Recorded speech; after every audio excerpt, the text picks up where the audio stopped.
The real teachings are not in the physical world. Not in the Gnostic movement, not in the Tibetan movements, not amongst the Christians, any other Buddhist group. Hi friends, what I'm doing is drilling out the real teachings, these main oil journals for the rod bearings on my '89 Porsche 928S4 Crankshaft. Drilling these out to clean them out and get it nice and ready for installation in a 5-liter motor that I'm building. So we work here. So these are the tough ones to do. I've already cleaned these, but I'm going to drill all of them out and hose and clean it again in the solvent tank. But I'm just going to take about a 5-minute video or so of me making this video, or of me making the video of me doing the drilling out this crankshaft. It is Christ mind. It is the kind of mind that is only concerned with the welfare. Sure, it'll be really boring, but it is that mind that can use the higher teachings. If we don't have that, keep a magnet on the higher store. Teachings are completely useless for us. In fact, they can be dangerous. That's why they're withheld. You'll probably understand a little bit more about that as we go through this lecture. So as I started, our goal or our interest spiritually is to have experience, to see the truth, to know something about what's happening on other levels of existence, not just this physical world. But where do we really come from? What is God? What do dreams mean, really? Those types of questions cannot be answered through our senses. They cannot be answered through a book. They can't be answered through any kind of belief. They can only be answered through personal experience, through consciousness, awakened, and utilized with the right tools. To do that, we have to begin by using the physical body that we have now. This is our vehicle, our vessel. The physical body is symbolized on the tree of life of Kabbalah as Malkut, which is the lowest sphere. Malkut relates to the physical world and to the physical body. Malkut is the third dimension. Nothing worse on a crankshaft than shavings of metal. And become aware of your physical body. This vessel, this vehicle that we all take for granted, is the vehicle that you need in order to have spiritual experience. I know that we like to think that spiritual experience has nothing to do with the body, but that's wrong. Okay, this just came out. We need this body. That clump of oil right here We need it to be very relaxed. looks like a blood clot. Actually, that's probably a good analogy for what I'm doing and what you guys need to do also. All the forces that are necessary in order for the consciousness to do its work. We need this body, but we need to know how to use it. The ultimate goal of Gnosis, of the heart of any religion, is to fully realize the capacity of our consciousness, to fully develop ourselves as a human being. Okay, I'm going to spray in here. Become a real human being. And watch it come out. That ultimate possibility we've seen expressed in all the greatest masters of every religion. That Jesus, stuff right here. Buddha, Krishna, These chunks. these great masters who've displayed unimaginable Wow, it's amazing. and intelligence. It's no joke how dirty these things are. That ultimate potential. Since I'm spending so much time and effort and even money on this car to get it resurrected, I might as well do it this being according to what the experts say. Waters how is called in Tibetan. we are supposed to do this. In Sanskrit, the word is naga. Naga means serpent. Wow. This lube, Well, I'm going to keep or drilling them naga, out and then is a letting type of them race, soak type of being back in that's this not tank. Being careful doesn't not to generally appear grind visible in world, with my although they hands can. the metal They are elemental spirits, that is on the main or the primordial rod-bearing intelligences journals. of nature that protect. Now I'm also cognizant, and I think it's probably a good idea to not have the Any crankshaft shaman in a works with position like this too much, because they can bend, forces or of so nature. I've heard and read, and I tend to Those believe forces that. of nature are outside of So us. meaning I would rather be Every body cautious of water than has a be mood. This river foolish. has a mood. So Every lake, every tree, every rock, every mountain. yep. These are all the elemental forces of nature. But now remember your body. You're sitting in the body that is comprised of all of those elements from nature. And every day you take in more elements from nature.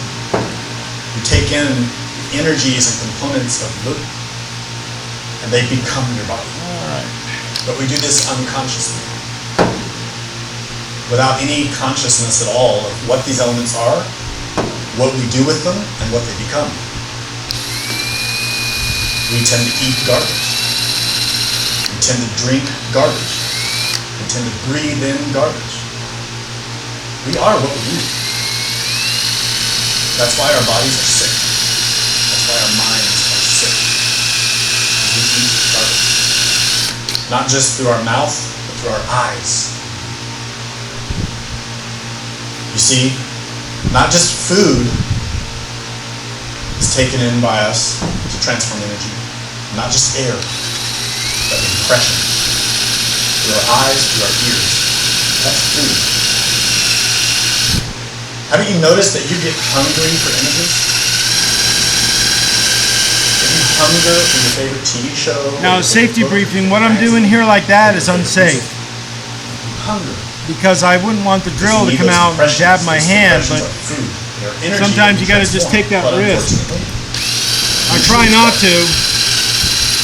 This Lu represents the primordial intelligence, and she holds in her hand a Norbu. Norbu is also a Tibetan word that means jewel. And this jewel in her hand is inflamed. This is a very particular Norbu.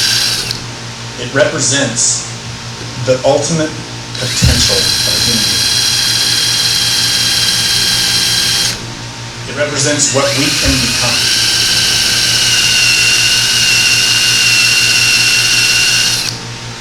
We can be that. The Sanskrit equivalent, Vajrasattva. This word Vajrasattva means diamond. Perfect stone. A diamond is, we consider the perfect gem. Why is it perfect? That's what perfect is. See all the light in the universe. Not to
Okay. Usually, again, What we'll have to do is we'll have to. This is all just based on my experience doing this, so I'm not sure if I'm sharing with you, quote, correct information or incorrect information. But here's the insert, and of course this will have to be replicated by your machine shop and a plug put in there. This has enormous significance, many levels.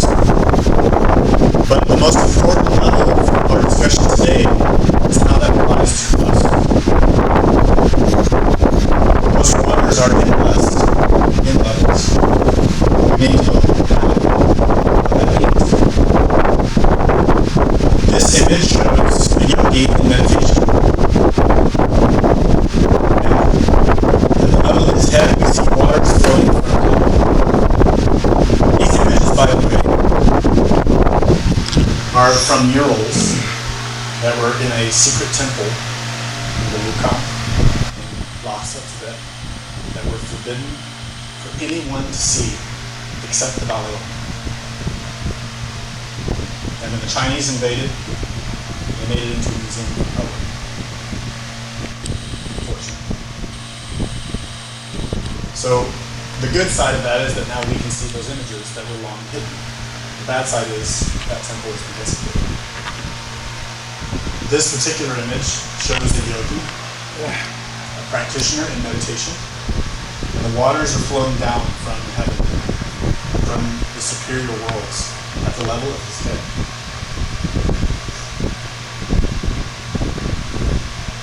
Those waters are the waters of Shamayin. There we go. This is the light coming through. Means the fiery waters. One of the rod-bearing oil passages coming through right to where I drilled it out. And if you remember, the solvent wouldn't come out of this one. So the fire is in the waters. So I think this oil journal probably is controlled. This yogi is working by this galley. Practice to work with the mind. And this image is showing that the mind is intimately related with the waters. In other words, when we write the word mayin vertically, we place it over again, I'm not sure, but it probably is correct. So anyways, folks, I'm going to sign off. That's just a little bit of what's going on, respective of my 928S4 on a Monday morning. Waters above. But those waters, you guys be good, be careful, be safe, be good, be happy, care for one another. Bye-bye. Do not merely sit in one place.